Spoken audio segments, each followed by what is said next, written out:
And now from our studios in downtown Winnipeg, it's time for 107 Live. Winnipeg's premier Baroque ensemble, Canzona, present Johann Sebastian Bach's festive Yuletide celebration, the Christmas Oratorio, a touring production around southern Manitoba with the renowned Pacific Baroque Orchestra. To learn more about the show, I'm joined by Canzona's Artistic Director, Kathleen Allan. Good afternoon, Kathleen. Hi, Simon. Welcome back to Classic 107. Thanks so much for having me. Oh, it's always a pleasure to see you. So Johann Sebastian Bach's Christmas Oratorio, a rich musical feast for the holiday season. What can you tell us about this production? This production is combining the voices of Canzona, who Winnipeg audiences already know, with the Pacific Baroque Orchestra, who are mainly based on the West Coast, Vancouver, Victoria, Seattle, but draw some of the most prominent period instrumentalists from all across North America for their productions. We are lucky that they are touring to Manitoba to work with us and present these performances of Bach's Christmas Oratorio. Yeah, it's a very exciting thing, isn't it? It is. And I want to get talking about the PCO, PBO, I guess it would be. There we go. In just a little bit. But this is a touring production. Why was it important for you guys to tour this work, to take it around southern Manitoba? Well, it's Canzona's 30th anniversary. We were founded in 1989 by Henry Engbrecht, so we wanted to do something really special to mark this occasion.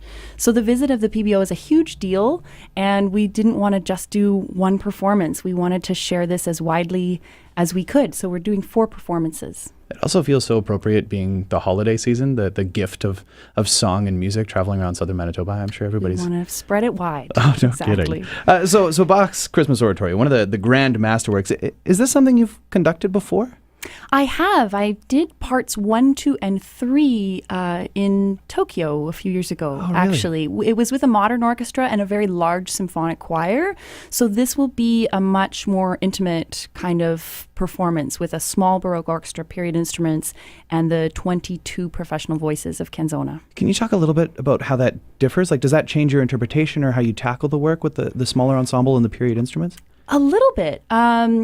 The flexibility of phrasing is a little bit more agile. Yeah. So, and also the rehearsal process can be more collaborative. We've already had a really great time in choral rehearsals kind of discussing, oh, maybe this phrase really wants to move towards the 4th bar. Oh no, I think it wants to go to the 3rd bar. Let's try it that way. Yeah. And there's been time to play with that with a large symphonic orchestra and chorus, much more onus on me to make those decisions in advance. So obviously we all have a concept of the piece going in, but it'll be a really fun experience to play with it. It might be a little bit different every night. Oh, that's got to be really rewarding as a conductor to have that interplay with your singers, with your players.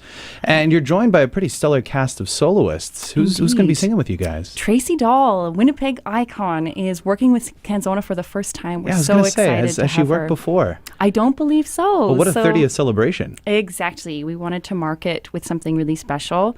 Our alto soloist is Vicky St. Pierre. She's based in New Brunswick, has sung with Tafel Music and all of the major Baroque festivals in Canada. Dan Coquell, he's based in Ithaca, New York right now, but is a beautiful tenor singing evangelist roles with all kinds of festivals all over the world. And Tyler Duncan, who's a Canadian. So this is a bit of a homecoming for him. We're really excited to feature him. Yeah, Canzona drawing on far and wide for this concert. Exactly. So can we talk a little bit more about the actual Christmas oratorio itself? Absolutely. Because it's not an actual oratorio, kind of textbook oratorio, right? That's right. It's more like a series of cantatas? Exactly. Yeah. It was written to be performed in 6 parts on 6 different days throughout the Christmas season in 1734 Leipzig. And the performances were actually split between St. Thomas and St. Nicholas, where Bach was music director at both churches, if you can imagine. So we will be performing 3 of the 6 cantatas, 3 of the 6 parts that make up the Christmas Oratorio. It was never conceived to be done as a whole.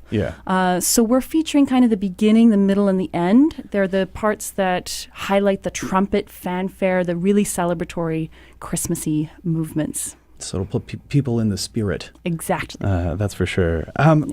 Lastly, I just want to touch base about the Pacific Baroque Orchestra. They've never worked with Canzona before, right? No, they haven't. And you mentioned they were Vancouver-based, BC-based. You're BC-based. Have you worked with them before? I have as a singer, Oh, actually. okay. So I've had the privilege of touring with them down the West Coast a little bit with violinist Monica Huggett. We did a Vivaldi project. I sang some Bach with them a few years ago. They're an amazing organization, an amazing group of musicians. So I'm really excited that they are making the effort to travel all the way to Manitoba to work with us, and it really shows their commitment to furthering Baroque practice across the country, that they're spreading themselves far and wide to help us make this happen. And it's a big deal to have them here. Like, they're Juno-nominated players. They've toured nationally, internationally, and this marks a first performance. And what a first performance it will be.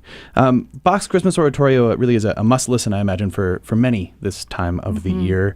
And rather than listen, they can experience it in full. Why should people come to the show in a nutshell? Well, it has never been performed on period instruments in Manitoba, to our knowledge, before.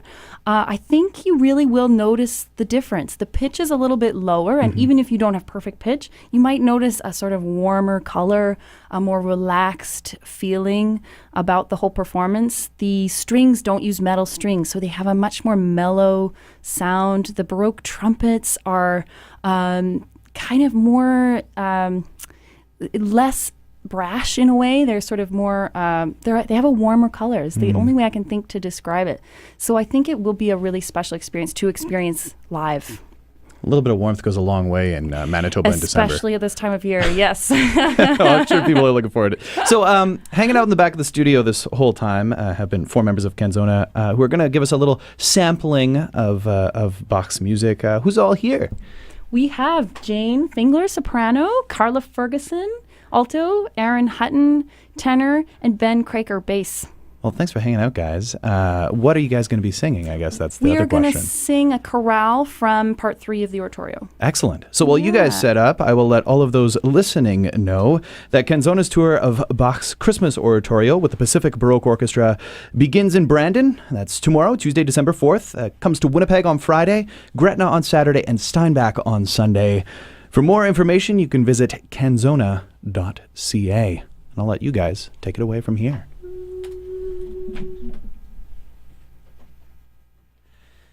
Ich will dich mit Fleiß bewahren.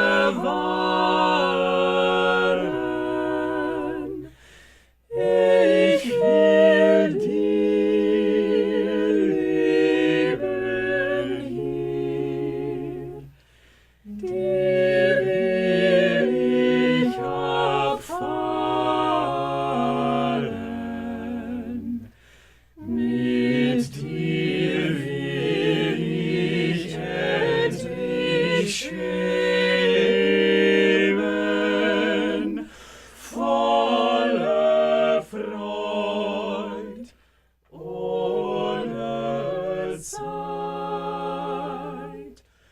dort im anderen Leben.